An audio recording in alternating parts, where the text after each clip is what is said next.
Hi, boys and girls.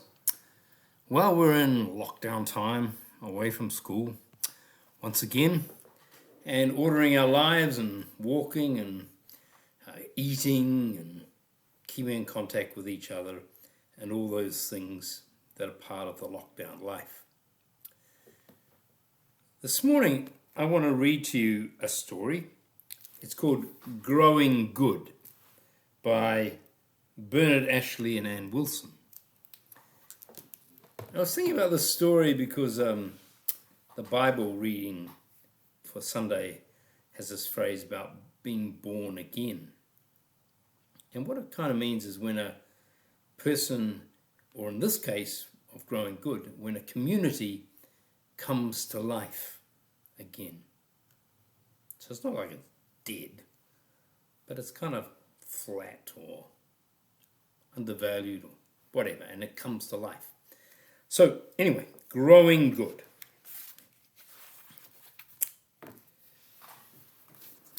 All his life, Samuel had lived in the shadow of the box factory. Every morning for 4 years, he'd woken up to its brick walls. There's Samuel. Till one day, the factory closed and they knocked it down. When the dust had settled over everyone's furniture, Samuel could look across at the empty space. He could see Jade's flat, and Foston's flat, and Arif's flat. And he could see the sun shining down instead of just shining on, and the rain falling from the sky instead of just running down the factory walls. So Samuel lived in the inner city area. So what's going on in its place? His granddad Jess wanted to know when the planners came. We don't want nothing taller. No plans yet, says the builder guy, planner.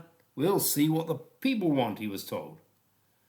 But it's got to make good use of the space.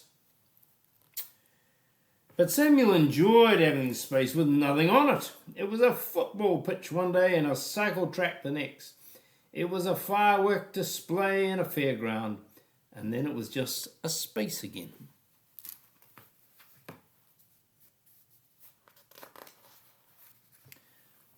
One day, when Samuel was going the quick way across to Jade's, he suddenly stopped and pointed to something he nearly trodden on. What's this, Grandad? He shouted. Peeping up through the dusty soil was something growing. A tendril, a plant taking a shy look at the world. Don't know what that is, Grandad Jess said. Samuel left the plant and ran on to play with Jade. But Grandad Jess kept it in his head, and when he got home he looked it up in a book. Old English foxglove, he told Samuel. That seed slept there all these years since they built that factory. With a bit of warmth and a drop of wet, it's come to life again. He sat in his chair and told Samuel about all the old plants of St. Lucia. St. Lucia is in the Caribbean, kind of south of North America, the USA, and north of South America. Anyway, bananas they had in St. Lucia, and orchids, and bamboo and hibiscus. He spoke with his eyes closed, and Samuel knew he was seeing pictures in his head of somewhere else altogether. Come on, he said to Samuel the next day, when Samuel's mother had gone to work. He took him out to where the foxglove was growing, and they started measuring out the empty space. Samuel held the curly tape measure as Grandad Jess marked out the ground into plots. That gives everyone so much with room for plants in between. For what? Said Samuel. For allotments, said Grandad Jess. He put a rope around their own plot, and the two of them started digging the soil. While they worked, people peeped and people peered over their fences, through their windows, around the back doors. What's going on? And next day, Jade's grandmother was out roping a plot too and digging it. But Steve Toff from next door didn't want anything to do with gardens. What we want here is somewhere to park our cars, he said. A decent car park. All the same, by the weekend, there were 10 different families out there, forking and digging over the ground. It wasn't long before the planners buzzed in like bees. Good use, they wagged their fingers. What are the plans you got? Grandad Jess asked, as Samuel carried a watering can to Jade's row of seeds, and Arif found some string for Samuel's St. Lucia beans. I've got plans, declared Steve Toff, wanting to know how soon a car park could be rolled out. There's no final decision until later this year, the planner said. You'll know at the end of summer. So you can come back and see us then, said Grandad Jess. When my fennel comes up, I'll give you some of it to flavour your fish. If you can find somewhere to park, said Steve Toff.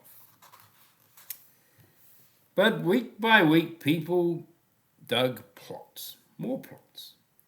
Grandad Jess drew a plan and put it on his fence. Steve Toff put up a paper with people's sign, all who want a residence car park. Samuel didn't notice any of that. His eyes were on the strip he'd planted with his seeds, watching for his St. Lucia beans to start to climb. He watched and watered, and when he thought he saw something that didn't belong, he weeded. And up the strings grew the beans, with another plant in between. The spring went into summer. People all out there on their plots, old and young and in-betweens.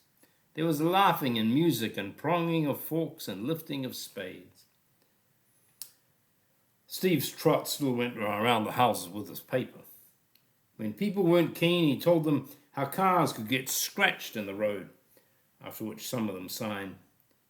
Then Samuel helped Uncle Jess go around the gardens with a paper of their own, an invitation to run a charity day at the end of season, and everyone they asked signed the paper.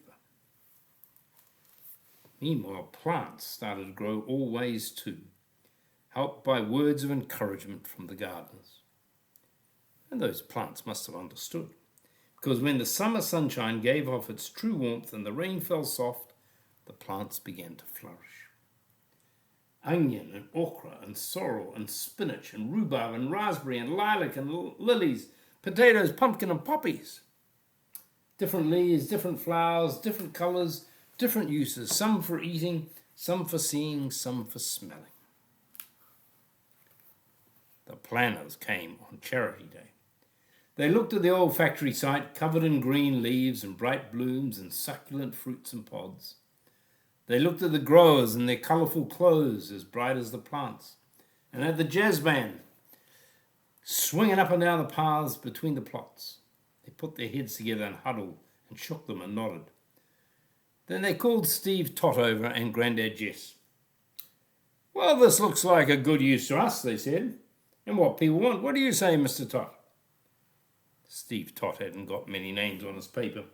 Some people with bright flowers in their hair and hands had come to cross their names off. He said, well, we'll have to see how it goes. The planners looked at Samuel's strip. And what have you got here, young man? Samuel told them. Beans from St. Lucia, and in between foxgloves from what was grown here before. That's nice, they said. But Samuel wasn't listening. He was off with Jade, dancing behind the jazz band in the allotment celebration.